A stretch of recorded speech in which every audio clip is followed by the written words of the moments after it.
Nabalitaan mo ba yon yung si Castro pinaputukan daw ng barel? Ang drama niya masyado. Kala mo, hindi siya convicted child abuser. Masyadong madrama. Kala mo naman siya yung pinaputukan. Umiiyak-iyak pa. O masyadong kala mo, napakatino. Samantalang nangunguha naman ng mga bata yan. Correct. Nabalitaan mo ba yon yung si Castro pinaputukan daw ng barel? Ang drama niya masyado. Kala mo, hindi siya convicted child abuser. Yun na nga Yun na nga ang sinasabi natin 'Di ba? At itong si Franz Castro talagang halatang-halata na nagpapasikat lang. Gusto lang talaga ng media mileage, no? Ano naman kung nagpaputok yung pulis? Alamin mo kung bakit nagpaputok. Hindi yung magrereklamo agad na nagpaputok sa traffic. Pagka-traffic ba, hindi pa pwede magpaputok ang pulis? Kung may hinahabol silang kawatan, may hinahabol silang kriminal. Etong si Franz Castro, masyado na nagpapapansin sa mga Pilipino lalo na tuloy nabubuwisit ang mga Pilipino sa kanya. Sa totoo lang, yan police matter yan. Dapat hindi na pinakikialaman ng isang kongresista yan kasi ang trabaho ng congressman gumawa ng batas, hindi sumita ng mga kung ano-ano pa. Pwede naman siya magsampa ng reklamo sa PNP pero kailangan niya pang ipamedya, kailangan niya pang iiyak sa mga committee, sa mga committee hearings. So, kung may reklamo siya, meron namang ahensya ng gobyerno, meron namang PNP, pwede naman siya magreklamo doon. Well, in fairness to Castro, medyo ang mga pulis talaga natin ngayon umaabuso naman talaga sa kapangyarihan. May mga ilan na umaabuso, may mga ilan na nagtatrabaho. Bawal naman kasi talaga ang pulis na magpaputok. Kahit mag-warning shot, bawal bawal 'yon. So kung sakali man na may na-witness siya na ganun, di maganda sana na-document niya, tapos sana pumunta siya sa pinakamalapit na istasyon ng pulis, doon siya nagreklamo. Hindi, pinagpabukas niya pa, pumunta pa siya sa Kongreso, tapos nag-inarte pa siya na feeling niya, aping-api siya. Masyadong madrama, kala mo naman siya yung pinaputukan. Umiiyak-iyak pa. Masyadong kala mo, napakatino. Samantalang nangunguha naman ng mga bata yan. Correct. But anyway, Boss D, nakakuha siya ng pagkakataon para siraan na naman yung mga pulis, di ba? Oo, alam natin na yung mga kapulisan natin minsan, may mga naliligaw ng landas minsan, pero sa atin naman, no? Yung iba dyan... Kailang yan, deserve nila yung isa't isa. Oo, deserve nila isa't isa kasi di ba? Pareho silang mga loko-loko at loka-loka Kasi di ba, sa isang kaing ng kamatis, pag hinaluan mo yan ng isa, sama-sama na mabubulok yan pag hindi sila umalis dyan. Di ba? Pag hindi mo hiniwalay. Ito patuloy pa rin itinatanggi nila Franz Castro na sila ay kabahagi ng CBP-NPA-NDF, no? Pero dito, dati sinabi na ni Pangulong Duterte harap-harapan na sila ay talagang mga frontline ng mga CBP-NPA. At ito rebel returnee, Boss D. Rebel returnee, medyo pinangalanan si Franz Castro na sila talaga yung mga front dito sa Kapatagan. Na itatanggi pa ba nila to? Siyempre, itatanggi, Boss D. Ultimong yung Panginoon na si Joma Season suma-impyerno nawa ang kanyang kaluluwa. Inamin na rin naman niya na itong mga to, yung mga inisa-isa niya yan yung mga legal fronts ng CPP-NPA.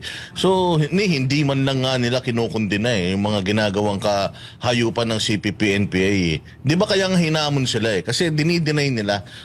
Kahit yan si Manuel, dinideny niya. Di ba hinamon yan sila na kondinahin ninyo yung ginagawa ng CPP-NPA kung talagang hindi kayo kaanib nito o miyembro nito o legal front nito. Hindi naman nila magawa kahit nga si Risa Ontiveros hindi niya magawang hindi niya magawang kondinahin yung mga ginagawa ng CPP-NPA At saka ito si Castro maarte masyado, kunyari galit sa putok, gulat na gulat sa putok, samantalang alam naman natin pare-pareho na ito sympathizer ng mga CPP-NPA na hindi lang basta-basta nagpapaputok, nagpapasabog pa, nanununog ng mga Shell site. ng mga establishmento.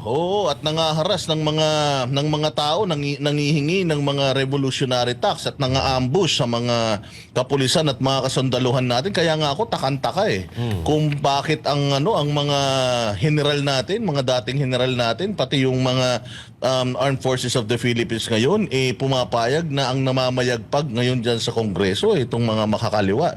For the longest time, nawala na itong mga hinayupak na ito. Pero ngayon, makikita mo na parang talagang tumatanaw ng utang na loob yung gobyerno sa kanila.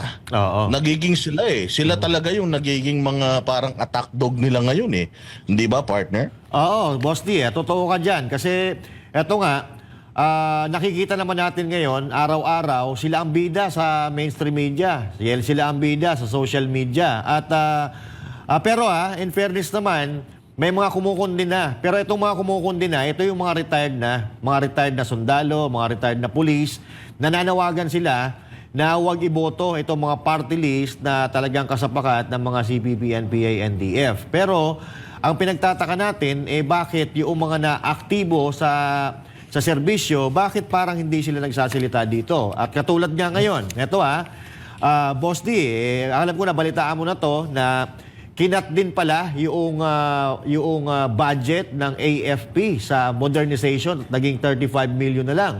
So, hindi ba sila nagtataka, hindi ba sila magsasalita dito regarding sa pagkakat ng budget na ito? So, ibig sabihin, AFP, partner? AFP. Ang AFP? Excuse me. Paano magsasalita ang AFP?